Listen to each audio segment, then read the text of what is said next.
All right, guys, so really quickly here, I do want to explain this because there is some confusion going around the community. Basically, when the update goes out to us as the player, as the people that are going to be downloading the update and playing the game early, then the servers haven't had a chance to update yet. And what happens is you need to have the update given to the app and to the server so they're on equal terms. If you have one that's given before the other, then the other one's not going to work properly, and that's what we're seeing in this case. Hopefully by the time you're watching this, this will be totally solved, but it definitely is going to be yet another very interesting thing to look back on months and months down the line in the history of Brawl Stars. So guys, what you're probably freaking out about right now is going to be the Brawl Talk. Absolutely fantastic. I am so excited for the new content we're going to be having going into this brand new game mode, going into this brand new brawler, and going into all of these other changes they've decided to make. So let's just go ahead and talk about it. First and foremost, I think it's very important we do mention Carl, the new brawler who looks absolutely fantastic. Obviously having a very Executioner-like attack. If you guys remember Executioner from Clash Royale, if you ever played that, you know exactly what I'm talking about. He throws his pickaxe and it returns to him, doing damage on the way out and on the way back. For his super, as you guys can see, he spins around with his pickaxe, and it is really an awesome animation, and all around definitely a very cool super to add to the game. Definitely excited to see how he integrates into the meta. Do I think he's going to be broken? I'm honestly not sure. Just by looking at him, you can see his damage, a little bit under 1,000 on the way out and the way back for about an 1,800 damage single shot. But it is only a single shot. You cannot spam his attacks. He only has one ammo bar because he only has one pickaxe.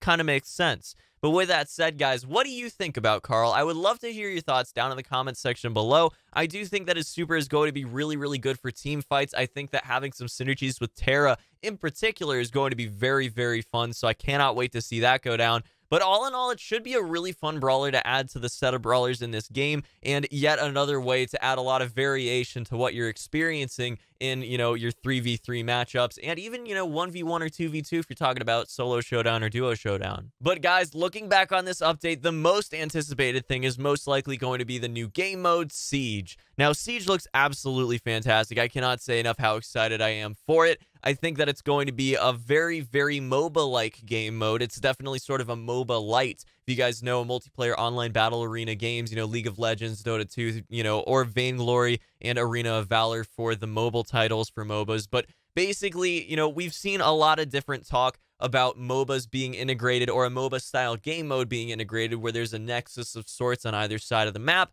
And there's also some sort of minion spawns or creep spawns for either side. There's a lot of sort of just generally micromanaging that goes into MOBA-style game mode. So what we're seeing here is the sort of adoption of that style of thinking into a Brawl Stars setting. What's really exciting about Siege is that it's a new game mode that's going to bring a whole new host of strategies and a whole new meta to it, okay? We've seen time and time again that certain brawlers are going to be completely irrelevant in certain situations, certain game modes they're never going to be played in. And in this case, we're going to have the same type of situation where you're going to have interactions to take into account. You're going to have popular brawlers that maybe wouldn't be playable in other game modes, and you're going to have a certain way of playing a certain strategy when you're going into each match. And that is just so fantastic. I cannot stress how amazing that is for us as players, for us as content creators. It is just absolutely amazing. So guys, I'm very excited to give you some Siege gameplay whenever I possibly can. We don't know when it's going to be making it into the live game, but hopefully sooner rather than later, because it's going to be an absolute blast to play. And finally, guys, we have got one thing we need to discuss, which is going to be probably the most controversial thing from this update. That is going to be Night Witch Mortis. Personally, guys, I have to say, I really think that this skin has a lot of potential. It's a little bit weird at first glance, but when you really think about it, having that kind of ice axe sort of thing, I mean, that looks very cool in my opinion, and I'd love to see how it looks in game before, you know, I really judge it too much. But yeah, guys, that's going to be about it for this one. Thanks so much for watching. As always, hope you have a fantastic day. I'll see you back here for the next one very soon, and I hope that you're as excited as I am for this fantastic new update. So much content right around the corner. Until the next one, guys. Peace.